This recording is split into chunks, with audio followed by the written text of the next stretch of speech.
couple opening remarks also, and then and I know you're here to ask her questions, Michelle, but just very quickly. So if you remember, the last time we were all here, the previous Secretary of the Army was here with Senator Durbin, Senator Duckworth, and I. We're really, really happy that Secretary Wormuth is taking the time to be here today. If you think about what we have going on in the world right now, we've got a war in Europe with Ukraine. The Arsenal is playing a key role in that. We are standing in the middle of the Center of Excellence.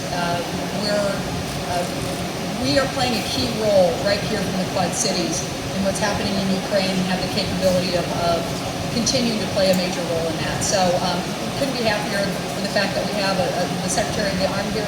We also have the Undersecretary of the Army here who handles logistics, Doug Bush. So I wanted to point that out as well. We had how many generals in the room? We had at least two or three generals in the room, a colonel in the room, the first female ever to oversee all of the manufacturing of the arsenal.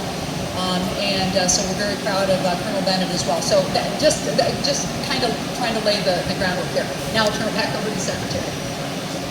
Hi, Michelle, I know you had a question.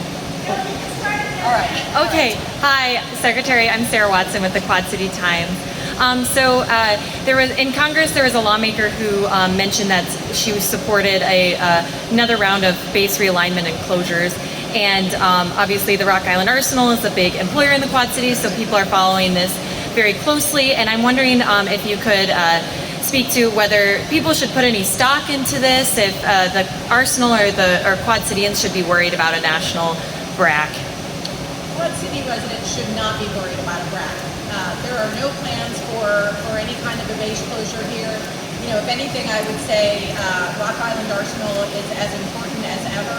You know, one of the things that I think is really unique about the Arsenal is just how many different types of manufacturing activities take place here in one place. We have, we may have other arsenals where, there are castings or forgings, but we don't have all of the different things that are done here at Rock Island Arsenal. And I also would say, as Congresswoman Bustos mentioned, we are providing a very large volume of lethal assistance to the Ukrainians in their fight against Russia. And it's really, I think, underscored how important it is to have a healthy defense industrial base. And Rock Island Arsenal is core to that, so there's really nothing to worry about. Hi, Secretary. Rodon Gutierrez with KWPC here in the Quad Cities. And to kind of highlight, jumping off of you mentioning Ukraine, what exactly is the Arsenal providing in aid or helping out with the U.S.'s aid to Ukraine? Well, I would say here at Rock Island, we have Army Sustainment Command, for example, headquarters here, and they have really been at the center of making sure that we've been able to move all of the different types of equipment that we're providing to the Ukrainians. So, for example, the M777 howitzers, but also just making sure that all of the different types of assistance and equipment that we're providing are getting to the right ports, the right places, so that they can get to Europe as quickly as possible. And Army Sustainment Command has also been really helpful in terms of making sure that our troops were able to fall in on their pre-positioned equipment in Germany and be out, training in the field within a week, which is really amazing. Hi, Secretary. I'm Nina with WQAD. So in your letter, you list your first objective as creating a sustainable plan for the Army during these uncertain times. Can you elaborate on how important that is? Sure. In general, what I'm talking about is making sure that as we transform to the Army of 2030, we are doing that in the most effective and efficient way possible with the resources we have. And I would say here for Rock Island Arsenal, really the centerpiece for that is our 15-year organic industrial base strategy, where we're looking, we're really looking at which parts of the 23 different ammunition arsenals and depots do we need to refurbish and how. And this is a fantastic example of that kind of modernization and transformation. I mean, the 3D printing here is really very impressive, but there are other places where we need to do that in our organic industrial base, and we're trying to lay that out over time. Brian Bob with Local 4 News, the local CBS affiliate.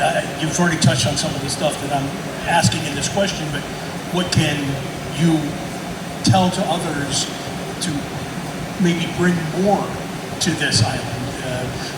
Utilize some of the facilities that may still have space that can be utilized. How do you work and focus on that so that this continues to thrive here?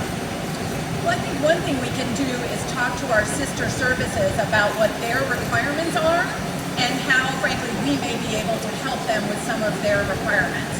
So, for example, I just saw some advanced manufacturing techniques that are relevant to the Air Force and to making repairs on wings.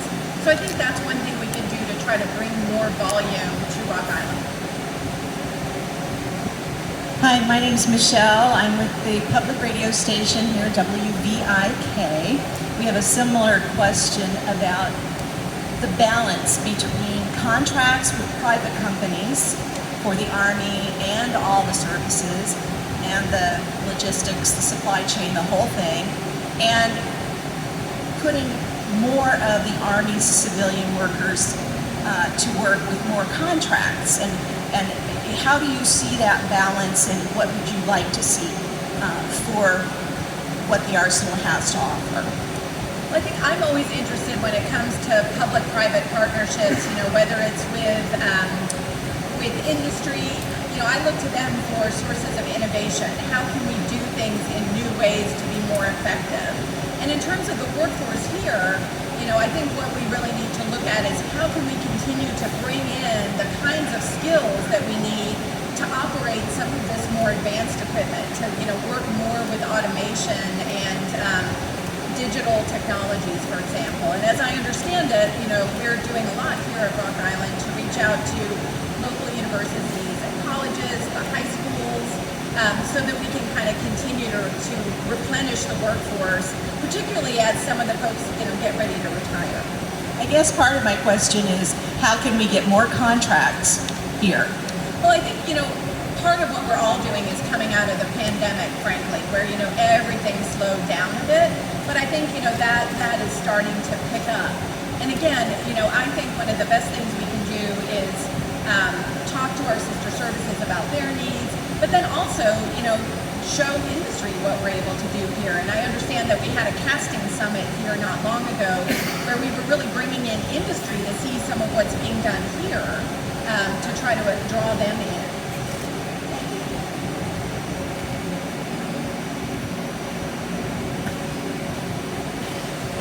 Thanks. Sorry. Hi, Doug Cameron from the Wall Street Journal.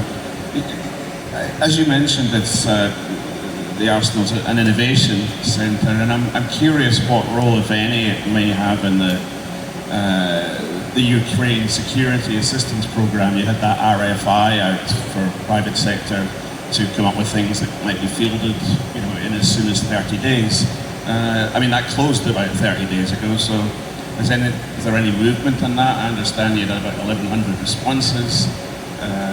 That's something I would refer you to my Assistant Secretary, Doug Bush, who's here, who's our point person. He's much more familiar with the details of RFPs that are out. That's what I'll do. Thank you. Pretty good? All right, follow-up question.